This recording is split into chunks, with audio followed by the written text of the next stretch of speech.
I'm Jonah, I'm Win. I'm Alex. and we're presenting on video game security. So, the first thing we have to talk about is what is hacking and why do people hack? So, hacking is simply gaining an advantage over other players by illegitimate means. That is, means that are not in the game.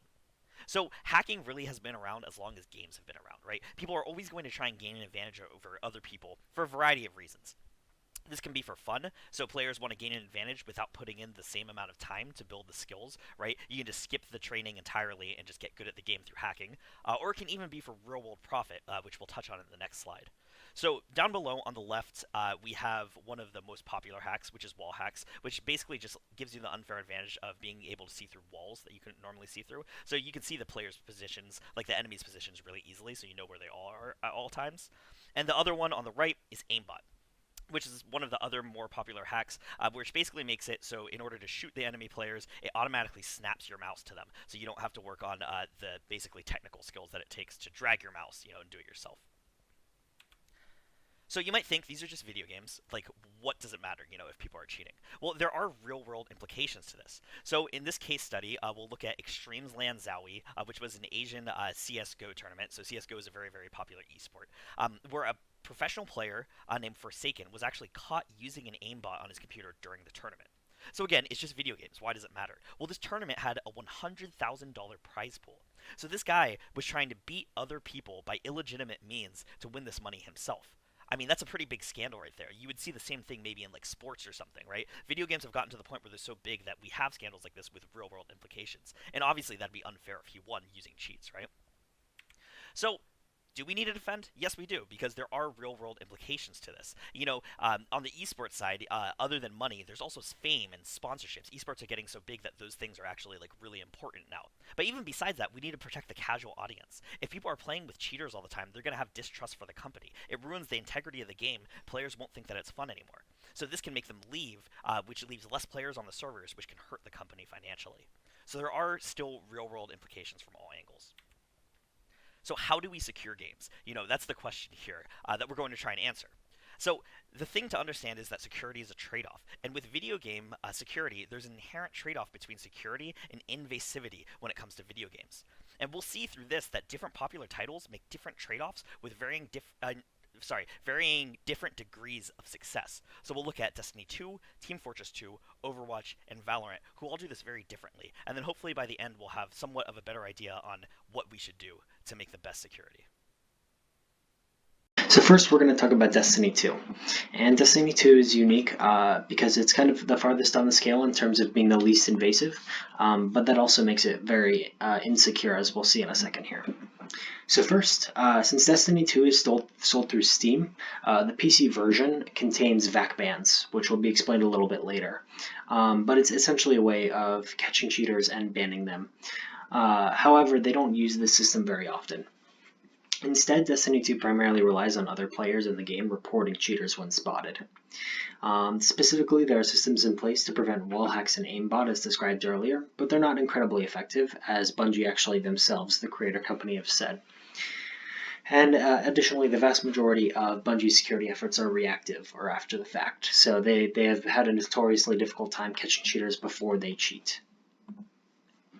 And as a result, the community response has actually been pretty bad. It's been a common theory and joke around the Destiny 2 community that Bungie has no anti-cheat system, as you can see with the with the thumbnail of a YouTube video on the bottom of the screen. And this theory actually became so prevalent that Bungie had to come out themselves and shut down the theory, saying they have a system and they're making improvements to it. Otherwise, Bungie has actually been generally unresponsive and ignorant of their fan base. Players with VAC bans from other games are still being allowed to play competitively, so banners are kind of finding a haven in Destiny 2 now. And players who benefited from cheaters being on their team, even if they weren't aware of it, will be banned if said cheaters are caught. So this is also roping in innocent players.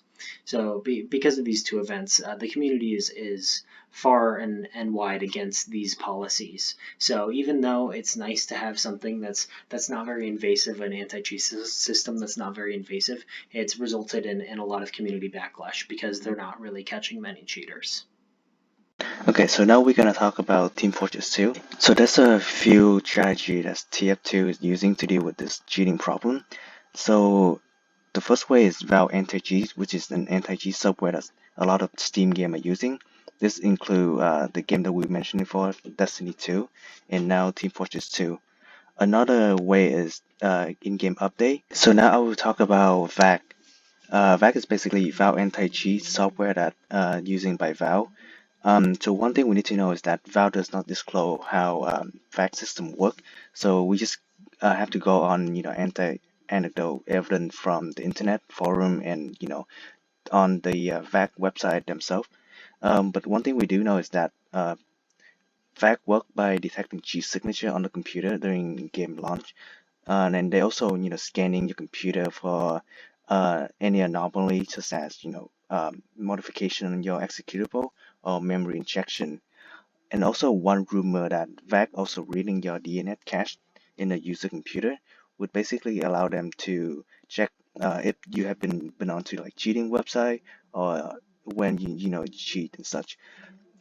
This also implied that VAC can see your internet history, and this was later confirmed by Gabe New on a Reddit post that VAC does indeed checking your DNS cache. While VAC detected you cheating, the account that being flagged by VAC will actually not get banned immediately, which community criticizing for this problem as cheating still occurred in the game and nothing they can do besides just kicking the hacker out. So, if VAC fail, then player can do vote kick and report, but this comes with mixed result. Usually when VAC fail, the developer team have to jump in and then deal with the problem. So when that's fixed, there will be a VAC wave ban. So for example, we have is the mailbox, which took the tier 2 that play over a year to deal with the problem. So after the ban hit, there's more than 160 competitive player found out that they are cheating. So despite Valve usually slow to respond to this type of problem, this way ban actually really quickly and come swiftly to save TF2. Many criticize that Valve is really slow to dealing with cheater and kicking cheater out just doesn't really help. So to this day there's still a lot of case of bot cheater roaming around freely and nothing can be done about it because VAC just take 2 or 3 weeks to respond to a report. So another problem is we talked about before is the DNS cache, which is very invasive and there's a lot of concern about it. So with fact checking for DNS cache, people are concerning, okay, besides just checking your browsing history, what other data or what other thing that VAC also doing in the background that the user have not been found out yet. So the next game I will talk about is Overwatch. So in contrast with TF2 or Destiny, Overwatch is not a free-to-play game, and Overwatch taking cheating very seriously, and they taking a really extreme react measure against cheater in general. So how does Overwatch dealing with cheating? So as I said before, Overwatch they have a really extreme reactive measure against cheater. So one rumor is that they do hardware ban. So one example is that uh there was one user that was banned from the game because they cheating, and so they have to buy a new copy of the game, and then reinstall everything about the game. But after that, they still banned. So what they do next is, they change their hard drive ID, their MAC address, and they even bought a new VPN. But even then, they were still banned. So as you can see here, um, this is such an extreme measure on, on how they deal with the game in general, how they deal with cheater in general. When you get caught, you will never actually be able to play a game, which generate a lot of fear, as compared to TF2 or Destiny 2, the game is free, but now you actually have to cost money to rebuy a game, but even then, you might not be able to play the game ever again. So, the problem is it even worth it to cheat in Overwatch? Okay, so lastly, how does the community respond to this? So there are two sides of things. One is from the hacker. So they think that the ban is a little bit too harsh on them. So they rather just have them ban an account and then instead of just banning on the hardware itself. So they claim that Blizzard also spying on them. It's a lot of conspiracy happen around hacker. And also for the non-hacker side, they think that this whole ban thing is justified because you shouldn't hacking anyway. So they're making their own Reddit thread and then just go in there and then making fun of the hacker. Um, they also go to the point where they're making their own Discord channel just to like create like a blacklist, to tell that, oh, these people you should avoid and don't play with them ever again. So the next game we're going to talk about is a game by Riot, the people who made League of Legends, which is currently the biggest esport in the world. So Valorant is a newish game, and it's generated a lot of controversy lately because of its extreme preemptive measures of security. So Valorant uses a program called Vanguard, which is a cheat detection software that requires kernel level permissions, meaning that it's on ring 0 of the CPU. So the CPU rings basically are different processes that have different permissions. So typically software would run on ring 3, which means it can only do things that software can do. Being run on ring 0 means it basically has the same permissions as like the operating system. Vanguard can access any chunk of memory within your computer being on ring 0. So some problems people have identified is that Vanguard is always running even when the game is not running, and it starts at Windows starts because it's such like it has such a high permission level. So you're be unable to open Valorant if Vanguard isn't open. You can't play it at all. So you actually need to get this software in order to play Valorant. Well, like I mentioned a little bit previously, it can access anything on your computer. That means it has access to any memory address, so it can see what is running at any time. So the reason that Riot uses Vanguard is so that they can detect your cheating before your cheating occurs, right? If you try and open up a program that's going to, be associated with cheating that you can use to like hack the game, it's not even going to let you run it. So users have actually reported that this software detects too much. Not only is it detecting all the cheating, but it has a bunch of false positives as well. People trying to use utilities like MSI Afterburner to overclock their CPU, and then it could be really important monitoring something like your CPU temperature as well. Like you do not have access to any of those programs because Vanguard will block them. So like I said, a lot of gamers are very apprehensive about Valorant due to the aggressiveness of Vanguard.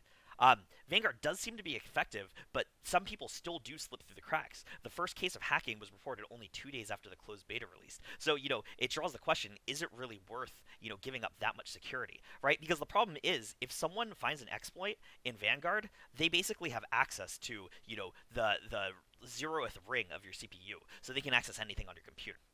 So, obviously Riot claims that Vanguard isn't giving them any surveillance capabilities that they didn't already have, which is kind of a suspicious statement to make. But it shows that they're being like more upfront about it, but still, people are apprehensive. Um, it does have its success though. Valorant has already banned almost 9,000 players just during its closed beta, which lasted about a month or two, which is crazy. I think in comparison, Overwatch, when it did its first wave of bans, I believe it had 1 to 2, maybe 3,000 bans on players when it was already out. Before Valorant was even out, they already banned 9,000 players.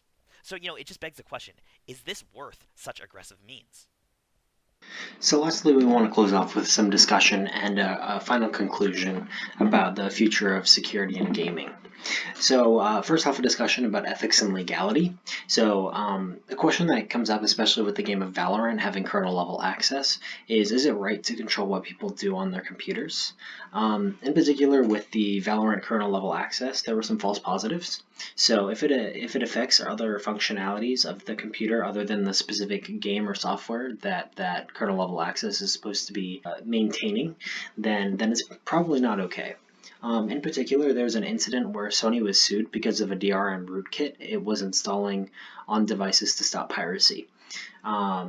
I think that the main difference between Riot's Vanguard and this Sony DRM rootkit is mainly that clear communication was established with Riot, where immediately once you download Valorant, you see a prompt discussing how the game has kernel level access, and you have to actually restart your computer in order for it to apply. So it's very clear what's going on, but the question is still a valuable one to discuss.